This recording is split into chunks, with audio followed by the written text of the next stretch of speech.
चली। भूमिका। किसी समय की बात है। एक घना और सुंदर जंगल था, हरित वन। इस जंगल में हर प्रकार के जानवर रहते थे।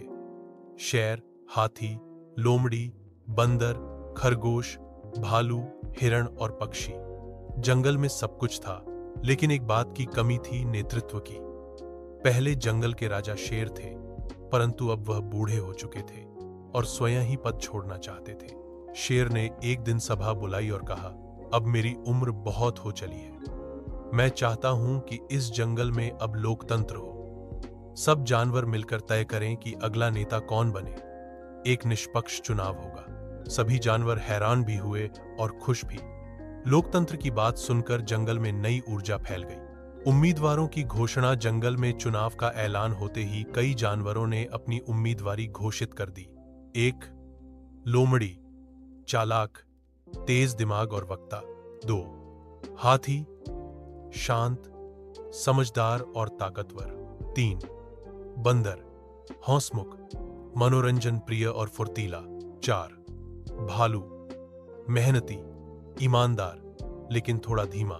पांच, खरगोश, बुद्धिमान, ईमानदार पर कमजोर। छह, हिरण, कोमल हृदय और पर्यावरण प्रेमी। अब जंगल में चुनाव की तैयारियां शुरू हो गई। अब चुनाव प्रचार का आरंभ। हर उम्मीदवार अपने तरीके से प्रचार करने लगा। लोमड़ी ने सबसे पहले एक बड़ा मंच बनवाया और वहां पर भाषण देना शुरू किया। मैं इस जंगल को स्मार्ट बनाऊंगी। नई तकनीक से सीसीटीवी लगाएंगे ताकि कोई चोरी न कर सके। मैं सुरक्षा, शिक्षा और स्वास्थ्य पर ध्यान दूंगी। उसने अपने भाषणों से बहुतों का दिल जीत लिया, लेकिन कुछ जानवरों को उसकी चालाकी पर शक भी था। हाथी ने शांत तरीके से जनसंपर्क शुरू किया। मैंने जीवन भर जंगल की सेवा की है।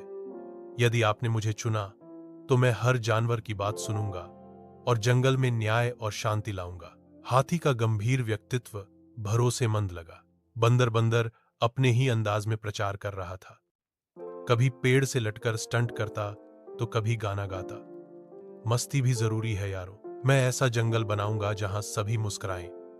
बंदर को बच्चों और पक्षियों का काफी समर्थन मिला। भालू बहुत मेहनती था, लेकिन भाषण देने में अच्छा नहीं था। मैं काम करके दिखाऊंगा, भाषण नहीं दूंगा। पेड़ लगाऊंगा, पानी के तालाब बनवाऊंगा। उसकी सच्चाई ने कई मेहनती जानवरों का दिल जीत लिया। खरगोश ने नारे लगाए, ईमानदारी से शासन, खरगोश का चुनाव। उसने शिक्षा और नारी सुरक्षा पर जोर दिया। हिरण पर्यावरण प्रेमी थी। उसने अपने प्रचार में पेड़ बचाने, शिकार रोकने और जल संरक्षण को प्राथमिकता दी। चुनावी बहस और विवाद। एक दिन जंगल में सभी उम्मीदवारों की बहस रखी गई। यह बहस जंगल टीवी चैनल पर भी प्रसारित हुई। लोमड़ी ने बंदर पर तंज कसते हुए कहा, क्या हम एक जोकर को अपना नेता बनाएंगे? बंदर ने जवाब दिया, कम से कम मैं चोरी चुपके किसी को नुकसान नहीं पहुंचाता। हाथी ने सबको शांत करते हुए कहा, हम सब यहां जंगल की भलाई के लिए खड़े हैं। बहस जरूरी है, पर सम्मान से। इस बहस से जनता को सभी की सोच और स्वभाव का बेहतर अंदाजा हुआ। चुनाव से एक दिन पहले हर जानवर का समर्थन किसी न किसी के साथ था। कहीं हाथी की समझदारी, कहीं लोमड़ी की चालाकी, कहीं बंदर की मस्ती, कहीं भालू की मेहनत। कुछ छोटे जानवरों को डर था कि उनका वोट चोरी हो सकता है, इसलिए शेर ने मोर को मुख्य चुनाव अधिकारी नियुक्त किया। वोटिंग पेड़ की छाल पर छिपाकर की जानी थी ताकि कोई न देख सके। वोटिंग का दिन आया। हर जानवर, चाहे वह चींटी हो या हाथी, कतार में खड़ा था। जंगल में पहली बार ऐसा दृश्य देखा गया।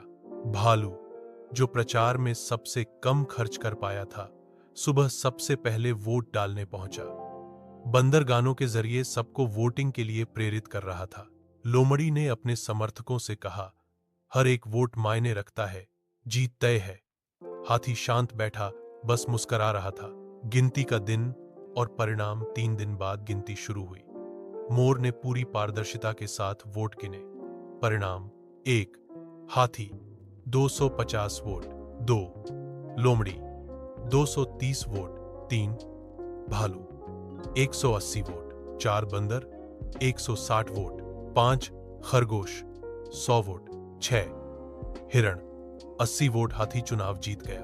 हाथी का भाषण और शपथ। हाथी ने शपथ लेते हुए कहा, मैं इस जंगल को एक परिवार की तरह चलाऊंगा। हर जानवर की बात सुनी जाएगी, चाहे वो छोटा हो या बड़ा।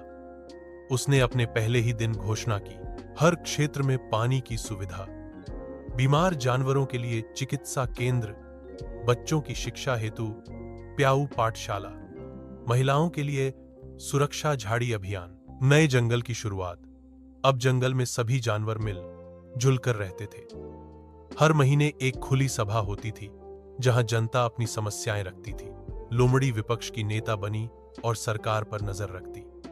बंदर ने जंगल रेडियो शुरू किया जहां वह नए फैसलों की जानकारी देता। भालू वन विकास समिति का अध्यक्ष बना और रोज पौधे लगाता। खरगोश शिक्षा आयोग की देखरेख करने लगा और बच्चों को पढ़ाता।